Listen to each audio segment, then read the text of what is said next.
दोस्तों नमस्कार।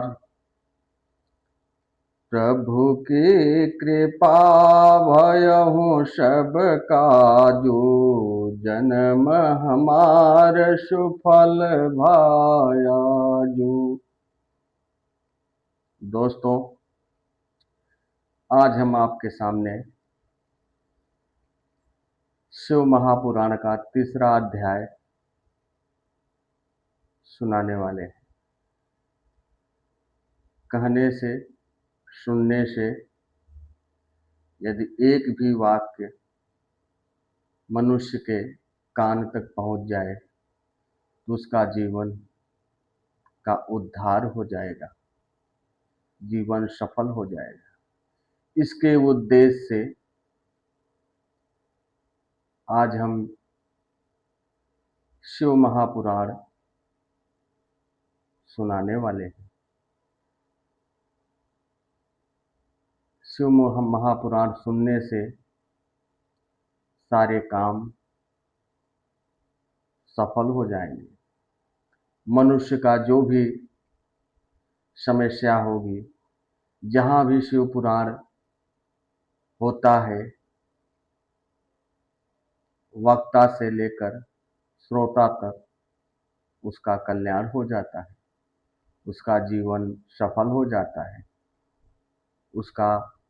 उसके आत्मा का मोक्ष प्राप्ति होता है। यदि मनुष्य मन से, श्रद्धा से और विश्वास के साथ सुने, उसे मोक्ष प्राप्ति होगी।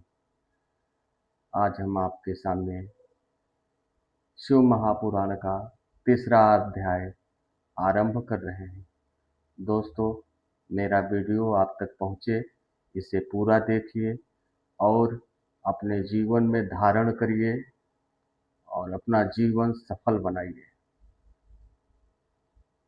तो चलिए, आज हम आपको द्वापर युग के अंत में लेके चलते हैं, जहाँ प्रयागराज में संतों का जमघट लगा हुआ था और सूत जी का इंतजार कर रहे थे। सूत जी वहाँ पहुँचते हैं तो मुनियों ने सूत जी से अपनी अंदर की आत्मा में जो भी उनकी बातें थी वो बताई। तो उस पे सूत जी बोलते हैं, क्या? व्यास जी बोले, हे सूत जी। सूत जी कैसे कहने पर उन समस्त ऋषियों ने कहा, हे महामुनि सूत जी, यदि आप हमें अद्भुत वेदांत सार महाशिव पुराण सुनाते हैं तो बड़ी कृपा होती। मुनियों से ऐसा सुनकर शिव जी का स्मरण करते हुए सूत जी प्रसन्न होकर बोले, अच्छा, तो अब आप लोग इस अनामय शिव महापुराण को ही सुनिए, जो समस्त वेदों का सार है और जिसमें भक्ति, ज्ञान और वैराग्य तीनों का वर्णन है। सूत जी महाराज बोले, मुनियों के कहने पर, और प्रसन्न हो गए कि आपने ऐसा प्रसंग उठाया कि संसार में ये शिव महापुराण हर मनुष्य के जीवन में उद्धान का कारण बनेगा, उसका जीवन सफल बनेगा। तो हे मुनियों, आज हम आपको शिव महापुराण सुनाता हूँ। हे ऋषियों, पूर्व समय जब पुनः पुनः कल्पों का क्षय होता गया और उनके पश्चात जब कल्प का प्रादुर्भाव हुआ, तब सृष्टि संबंधी कार्यों के आरंभ होने पर षटकुलीन अर्थात 6 कर्मों के करने वाले उत्तम कुल के मुनियों में यह मतभेद उत्पन्न हो गया। 6 कर्मों के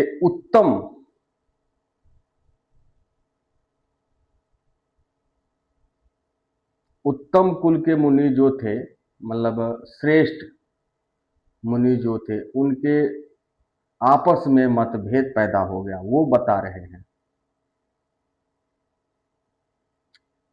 मुनियों के यह मतभेद उत्पन्न हो गया कि यह सबसे पर है या नहीं। तब इसके निर्णय के लिए वे लोग ब्रह्मा जी के पास गए कि इस संसार को बनाने वाला पर कौन है, किसकी साधना किया जाए, कौन उत्तम है। ऐसा उन लोगों के मन में विचार आया कि सर्वश्रेष्ठ कौन है। ऐसा विचार करके मुनियों ने एकत्रित होकर ब्रह्मा जी के पास गए।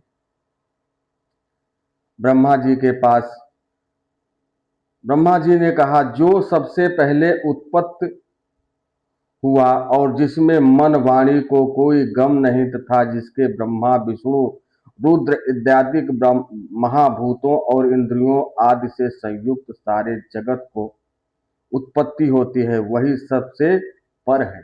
उन्होंने बोला कि सबसे पर वही है, ब्रह्मा विष्णु रुद्र सारी शक्तियां जिससे उत्पत्ति हुई, वही सबसे पर है, जिसके अंदर अहंकार क्रोध लोभ मोह नहीं है, वही सबसे पर है। और यह सर्वज्ञ जगदीश्वर महादेव जी हैं। उन्होंने बोला, ब्रह्मा जी ने बोला कि महादेव के अतिरिक्त कोई हो ही नहीं सकता।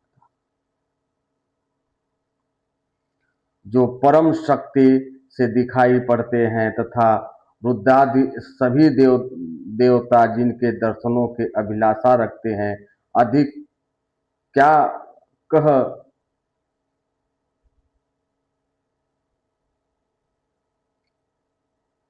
क्या कहूँ, जिससे कि शिव जी की भक्ति से संसार का जाल कट जाता है। उनके प्रसाद से भक्ति और भक्त से ही उनके प्रसाद की प्राप्ति होती है, जैसे बीज से अंकुर और अंकुर से बीज। उन्होंने बोला कि हम ज़्यादा क्या बताएं उनके बारे में, बस ये समझ लीजिए कि जैसे बीज, बीज से अंकुर और अंकुर से बीज की उत्पत्ति होती है, वैसे ही महादेव जी हैं। वही सब कुछ है, सर्वव्यापी है, ईश्वर है, त्रिलोकीनाथ है। जितना वर्णन महादेव जी के बारे में किया जाए वो कम है, ऐसा उन्होंने बोला। ब्रह्मा जी ने, आप लोग महादेव जी के प्रसाद पाने के लिए 1000 वर्ष तक दीर्घ यज्ञ कीजिए, जिसमें शिव जी कृपा से आपका साध्य और साधन का आज्ञान होगा। इस पर मुनियों ने पूछा कि हे सूत जी, यह साध्य और साधन क्या है। मुनियों ने पूछा कि हे मुनिवर, ये बताइए कि साध्य और साधन क्या है, किसे कहते हैं। तो सूत जी महाराज बोले कि यह साध्य और साधन क्या है। ब्रह्मा जी ने साध्य और शिव पद है और साधन उनकी सेवा। ब्रह्मा जी बोले कि साध्य उनका पद है और साधन उनकी सेवा, सेवा करना है, परंतु इसके लिए साधक को सर्वथा ही निष्प्रह होना चाहिए। जब इस प्रकार वेद विधि से भगवान शिव की आराधना होती है, तब परम शब्द की प्राप्ति होती है और जो जैसा करता है उसे वैसा ही फल प्राप्त होता है। जैसा आप करेंगे उसी तरह इस मृतलोक में, इस संसार में आप जो करेंगे उसी के आधार पर आपको फल की प्राप्ति होगी। आप अच्छे कर्म करेंगे तो अच्छा फल की प्राप्ति होगी, आप बुरे कर्म करेंगे तो बुरे कर्म की फल की प्राप्ति होगी। जैसा आप करेंगे उसी तरह आपको फल मिलेगा, आपको फल की प्राप्ति होगी। ऐसा ब्रह्मा जी ने ऋषियों से बोला। सूत जी वही जमघट लगे मुनियों से बता रहे हैं कि हे मुनिवर, ब्रह्मा जी ने जो वर्ण किया है उन लोगों से मैं वही आपको बता रहा हूं इस संबंध में स्वयं शिव जी ने भी कई निर्देश दिए हैं। कानों से सुनना, वचन से कहना, मन से मनन करना भी एक महान साधन है। क्या कहते हैं शिव जी, महादेव जी, कि कानों से सुनना, जैसे कोई भी कार्य आदमी करता है तो अचानक कर लेता है किसी के कहने पे, ऐसा नहीं करना चाहिए। कानों से सुनना, वचन से कहना, अर्थात यदि आप कोई अपने मुखारबिंद से किसी किसी को वचन दे दिए, उसका पालन करना आपका दायित्व है। मन से मनन करना, अर्थात कोई भी कार्य करिए, पहले अपने अंदर उसे मनन करिए कि ये कार्य करने से हमारा हानि होगा या लाभ होगा, या लाभ की प्राप्ति होगी या हानि की प्राप्ति होगी। ऐसा मन में पहले मनन करिए, फिर कार्य करिए। भगवान शिव के ये भी एक साधक ही है, क्योंकि वे महेश्वर सर्वथा ही सुनने और कीर्तन करने में मनन करने योग्य हैं। अंतः साध्य तक पहुंचना है तो साधन में डट जाना ही आवश्यक है। यदि भगवान को पाना है, शिव जी को पाना है, उनके दर्शन के अभिलाषी हो, यदि उनका दर्शन पाना है तो उनका साधना ही करना महत्वपूर्ण है। उनकी साधना करिए, उनकी सेवा करिए, उनकी पूजा करिए, उनके नामों का उच्चारण करिए, उनके मंत्रों का उच्चारण करिए, तभी शिव जी आपको प्राप्त होगी। ऐसा ब्रह्मा जी ने मुनियों से बोला है। वही सूत जी महाराज जमघट लगे मुनियों से बोलते हैं, प्रयत्न इसके पश्चात का ही विश्वास होता है।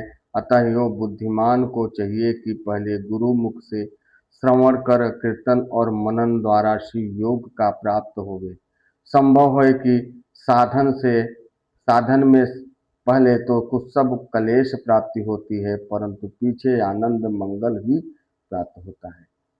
ये ध्यान देने वाली बात है। जो भगवान की भक्ति करेगा, जो भगवान की आराधना करेगा, जो भगवान की भक्ति करेगा, उसको तत्काल सुख प्राप्ति नहीं होगी। उसको पहले दुख तकलीफ से होकर सुख में प्रवेश करना पड़ेगा। अर्थात पहले आपके ऊपर अनेकों प्रकार के तकलीफें आएंगी, दुख आएगा, कष्ट मिलेगा। भगवान परीक्षा लेते हैं, इतना तकलीफ इसको मिला, इतना कष्ट मिला, क्या ये इस कष्ट में, इस तकलीफ में अपने आप को हमारे भक्ति में लीन करता है या रहता है या नहीं रहता है, या ये विचलित हो जाता है, वो परीक्षा लेते हैं।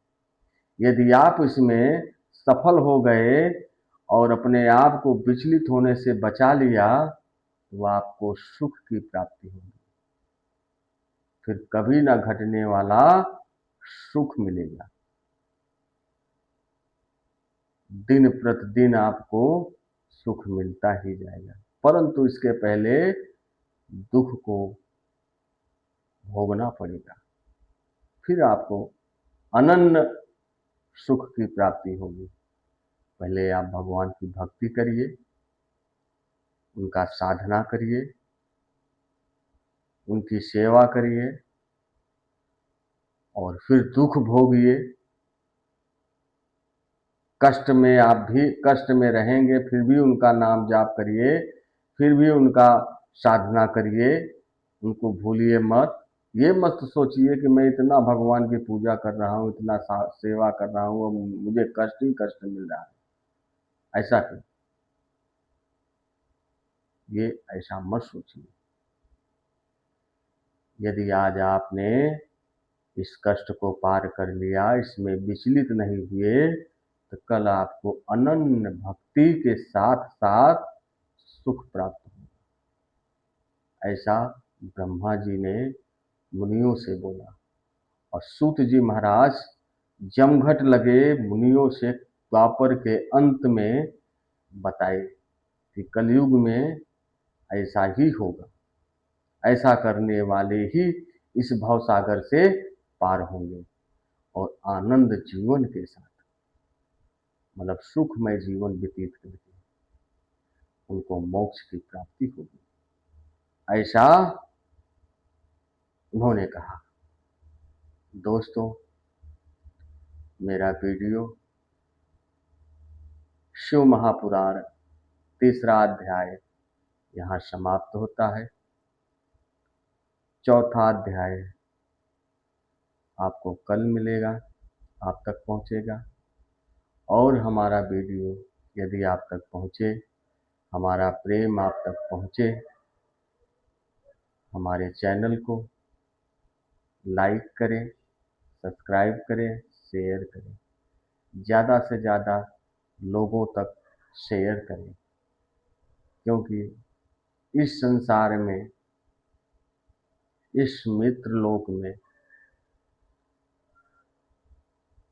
लोग धर्म से वंचित हो जा रहे हैं, अधर्म के कगार पर, असत्य और झूठ के कगार पर पहुंच रहे हैं। इसे बचाने के लिए ये हमारा एकमात्र माध्यम है। धर्म के साथ, धर्म के साथ जीवन व्यतीत करें, सत्य के मार्ग पर चलें और अच्छा कार्य करें। दोस्तों, हमारा वीडियो आप तक पहुँचे, इसे लाइक, सब्सक्राइब, शेयर करें और कमेंट में लिखें हर हर महादेव, जय माता दी।